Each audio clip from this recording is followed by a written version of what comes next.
Hello guys, so little update on my EasyRef add-on. So first, thanks to Pisty and to Stephen for their help.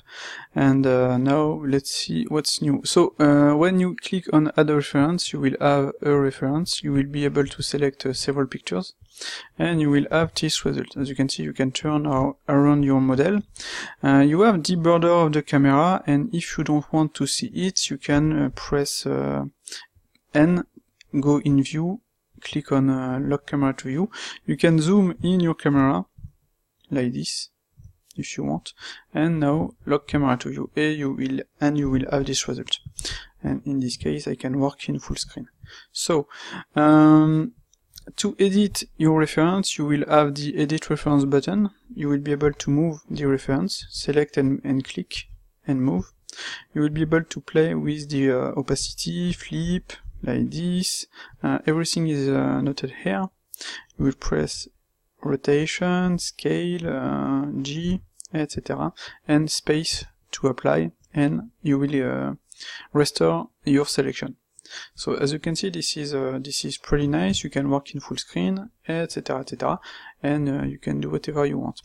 If you want to add another reference, you will click, you will select, for example, some reference here, and you will have this result.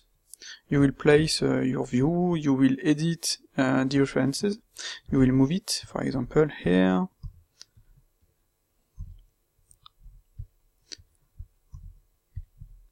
Okay, and you will accept. If you want, you can lock the camera here, and now you will not be able to move the camera, to rotate, etc. And you will be able, if you want also, to add some annotation here. You can add some text. You can edit your text like this. You can move it, rotate it, scale it, etc. Duplicate it with Shift D, like this. You can add some lines. For example, here. I will add another line here, another line here. You can draw where you want, or you can click and here and add, for example, another layer with another color, and you can directly draw whatever you want, etc., etc. So as you can see, this view is annotation is pretty nice. You can remove the layers, you can erase, you can add some other text, and you have to click on Stop Annotation, and that's it.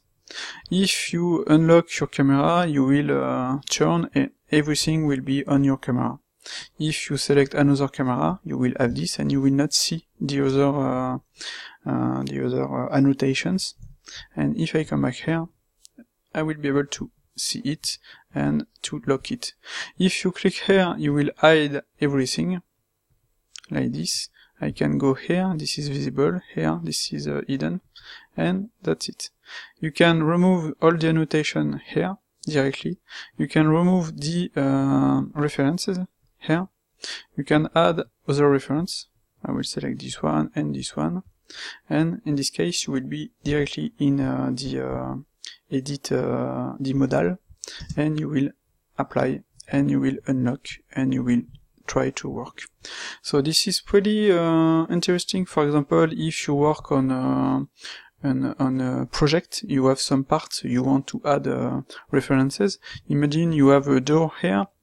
You will add some reference of the door, some annotation, etc. You can even add some drawings, and you can lock your cam here. You can add another cam, for example, on here about this character here, and turn like this. Move your reference where you want. Lock your camera, and that's it. You have your reference, your camera, and you can add another camera, and switch between cameras, etc., etc. So this is pretty nice. Here is a button to have some information. Here is a button to make some to debug the add-on. For example, you don't have to edit, you must not edit the name in the outliner. You can press Shift and click. I will name it beer, and that's it. Same for this one. I can select it, like this, etc, etc. So this is I was on the wrong. So that's it. This is pretty nice. You can have some options here to I will unlock the camera. I have to go here to change the focal, the sensor. You can remove the camera here or directly remove everything here. So that's it. Tell me, what do you think about this, please?